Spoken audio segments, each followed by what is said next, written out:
ए नमस्ते सबैजनालाई स्वागत छ। निन्दनीय कुराहरूले खोसिदिन्छ निन्द्र। त्यो निन्द्रले हामीलाई सुख शान्ति दिँदैन कुनै पनि छिन। त्यसैले म एक दिन सेयरिङ गर्न आउँछु भनेर मनमा कुरा विभिन्न खेलाएर बसेको थिएँ। त्यही भएर आज फ्रिस्टाइल राइम सँगसँगै यो कुरा दोहोऱ्याइदिएँ। अब मैले भनिसकेको छु, पूर्वमा टिस्टा, पश्चिममा काङ्गडा, उत्तर र दक्षिणको अझै पनि मापन गरिएको छैन सिमाना। यस्तो भनिरहँदा तिमीहरू मसँग नरिसान कति कुरा दोहोऱ्याएको भनेर। यो कुरा सबै समक्ष पुगोस्, यही हो मेरो चाहना। यस्तो खालको चाहना जनाउनको लागि आउँछु म निकालेर अनेकौँ बहाना। यो नेपाल तिमीहरूले अनुभूति गरेको छ कि छैन? तराईको लागि गहना भनिसकेको छु त।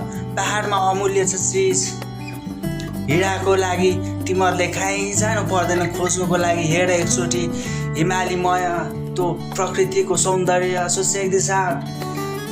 मैले धेरै पटक तिमीहरूलाई गराएको छु स्मरण। सायद धेरै सके जागेर, तर पनि भवसागर तर्छन् कि तर्दैनन्। यो कुराहरू मैले तिमीहरू समक्ष किन गरिरहेको छु? सायद मैले यस्तो कुराहरू भनिरहँदाखेरि तिमीहरूलाई लाग्न सक्छ बाघको गर्जन। सबै कुराहरू किन उनीहरूले आफ्नो मनमा मात्र थुपार्छन्, एक्सनमा ल्याउनुपर्छ, गर्नुपर्छ, इम्प्लिमेन्ट बनेर छैन कि क्या हो ज्ञान? तिमीहरूलाई पनि थाहा हुनेछ, काम साँच्ची आफूलाई, खान साँच्ची अर्कालाई भन्ने उदाहरणीय ज्ञान। त्यही भएर जे जस्तो छ तिमीहरूको प्रिपेरेसन अफ प्लान, इम्प्लिमेन्टेसन गर्नुपर्छ, गरिहाल भनेर अरूलाई पनि भनिहाल। यो कुरा आफैले पनि जान।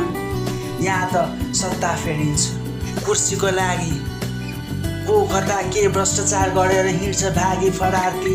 अभियोग कस्ता कस्ता छन् नाना थरी। अब त्यहाँ एक्सप्रेस गर्नुको लागि पनि लाज लाग्छ होला मलाई पनि। यो नयनको भुमरी माइती साह्रो, उनीहरू भ्रामक हुन्छन् कि उनीहरू हिप्नोटिज छन्। भएको कुराहरूलाई आफैले बिर्सिन्छन्। विसर्जन त ज्ञान भइरहेको छ आज। बौद्ध जन्मस्थल हाम्रो लुम्बिनी पहिचान हराइसक्यो। खोइ कहाँ हो भनेर अनेकौँ खालका भ्रम लगाउँछन् खै कुनै। तर गौतम बुद्धवाज ब्रनी नेपाल विश्वलाई नै थाहा छँदैछ नि। त्यही भएर त आज नेपाल गौतम बुद्धको जन्मदेश भनेर भइरहेको छ सबै समक्ष पाएर चिनारी। तर पनि खोइ I don't know. So check this out. कुरा यही हो है, यही फ्रिस्टाइल राइम जस्ट स्टारिङ।